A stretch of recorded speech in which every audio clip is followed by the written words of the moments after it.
Salut, aujourd'hui on se retrouve pour parler de la scie Silky Gum Boy. Avec la Gum Boy, on se retrouve sur une longueur totale de 44 cm pour 21 cm de dents. Elle mesure 23 cm une fois repliée pour un poids de 232 grammes. Silky est une marque japonaise, comme on peut le voir ici, elle est fabriquée au Japon. On va retrouver un manche qui offre beaucoup de grippe en matériaux caoutchouteux.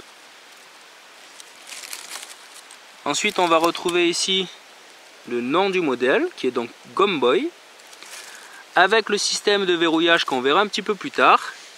Et sur la lame, on peut retrouver la marque, le modèle et le fait que ce soit fabriqué au Japon. C'est une scie qui va venir couper en tirant. Donc lorsqu'on va avoir la branche ici, si on pousse dessus, ça ne va pas couper. Par contre, ça va venir couper en tirant. Donc il suffit d'accompagner la scie en avant et d'appuyer un petit peu en tirant pour venir passer à travers de la matière. Et pour son système de verrouillage, on va retrouver une lame qui va être fixe ici, qui va être verrouillée. En appuyant sur le bouton, on va venir lever la sécurité. Et on va retrouver un deuxième cran, qui est une particularité de cette scie. On peut lever la lame un petit peu plus haut. On va attraper le deuxième cran et on va avoir cet angle un petit peu étrange qui va permettre de venir faire des coupes. Par exemple, lorsqu'on est bloqué dans les branches, etc., qu'on n'arrive pas trop à passer au niveau de l'angle, on va pouvoir se servir de cet angle ici. On va rappuyer où on peut retrouver le cran d'avant ou tout simplement pour venir plier. Donc là, ici, on voit bien les petits crans qui servent pour verrouiller. A noter que la lame ne va pas se verrouiller ici lorsqu'on va la plier entièrement. Donc on ne va pas avoir de crans qui vont maintenir la lame. Par contre, on a quand même quelque chose qui tient bien, qui ne risque pas de s'ouvrir tout seul dans le sac. Et si c'était le cas, il suffirait de venir resserrer un petit peu ici, au niveau des vis, pour donner un petit peu plus de tenue à l'ensemble. Le manche, comme on l'a vu, est d'une matière un petit peu comme du caoutchouc, orné de petits picots pour avoir une meilleure accroche. Et tout en bas, on va retrouver un passant pour la dragonne. D'un point de vue du gabarit, on n'est pas sur quelque chose de démesuré. On va rester sur une scie qui reste transportable, qui ne prendra pas beaucoup de place dans le sac puisqu'elle n'est pas très épaisse et qui, pour un petit peu plus de 200 grammes, peut offrir pas mal de possibilités. Donc on va voir un petit peu ce que ça peut donner sur quelques coupes. Voilà, ici on a un arbre tombé au sol. Donc je vais venir un petit peu couper du branchage pour finir par le tronc. Voir un petit peu l'efficacité et le confort de la scie.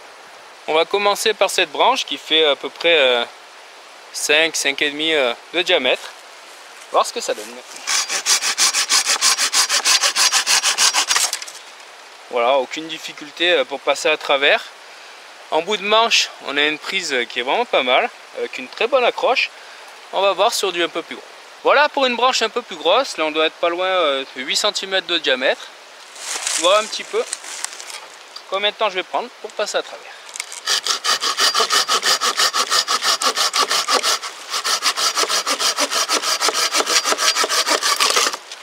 Bon, pareil, on n'a aucune difficulté pour passer à travers de cette section. On va continuer encore plus gros. Voir un petit peu ce que ça donne sur la branche à côté qui fait facilement le double au niveau du diamètre.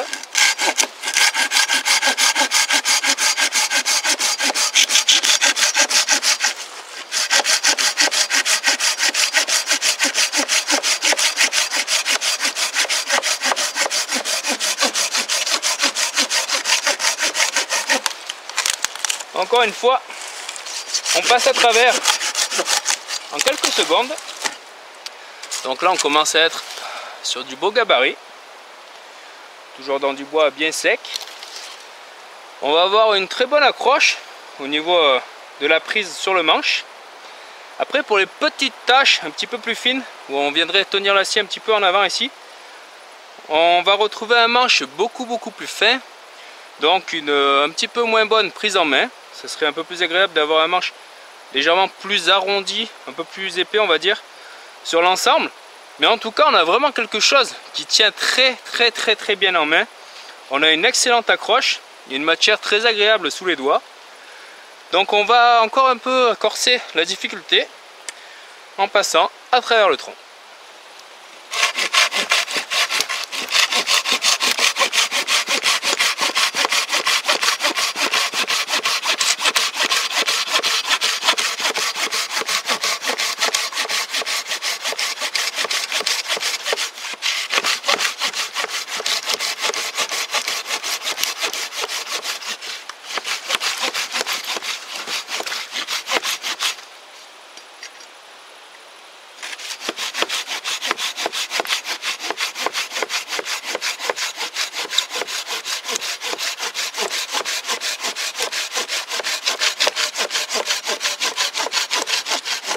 Bien évidemment, le travail va être forcément un petit peu plus long que sur les petites.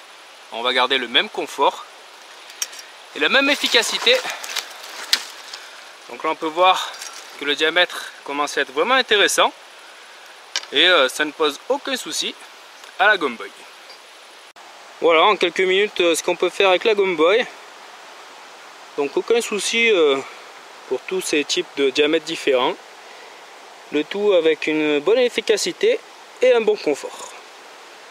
La seconde position qu'on va retrouver ici, donc au deuxième cran, ça pourrait être utile par exemple si on venait tomber des petits arbres ou si on avait besoin de passer à des endroits où la première pièce ici nous gênerait pour atteindre la seconde. Au lieu d'être tout droit ici, d'être bloqué et de se tordre les bras etc. pour venir passer, il va suffire de venir placer la scie ici. Ce qui va nous permettre de pouvoir accéder à la pièce à travailler, même si la première vient nous gêner. Donc je ne vais pas le faire ici parce que ce sont des petits arbustes verts. Mais il n'y aura aucun souci au niveau de l'efficacité, comme on l'a vu sur le bois sec. Dans la même idée, imaginons qu'on ait du branchage en dessous et qu'on veuille atteindre celle-ci. On ne pourrait pas passer, on serait un peu embêté au niveau de la position, puisqu'on serait obligé de scier droit, mais celle-ci nous gênerait. Donc il suffirait de passer en position ici pour ne pas être gêné par la branche du dessus ni par celle du dessous pour pouvoir accéder au travail. Donc ici c'est une petite branche morte que je vais venir couper. Donc on a la même efficacité dans cette position. Avec la Silky Goom Boy on se retrouve avec une scie qui est vraiment très efficace, qui offre un beau pouvoir de coupe. Lorsqu'on vient tirer ici, on a une très bonne accroche et beaucoup de copeaux qui s'enlèvent. On va avoir cette possibilité, comme on l'a vu juste avant, de venir la placer dans cette position pour les zones un peu inaccessibles. On va avoir un manche qui, bien qu'il manque légèrement d'épaisseur pour être parfait, est quand même bien agréable au contact, qui a une très bonne accroche, un petit peu fin, notamment sur le début ici lorsqu'on veut venir prendre la scie un petit peu plus proche. On va se retrouver avec une scie qui va être très efficace dans le sac à dos, mais qui ne va pas prendre beaucoup de place ni être très lourde. Voilà, en espérant que cette vidéo sur la Silky Goom Boy vous ait plu. Merci et à bientôt.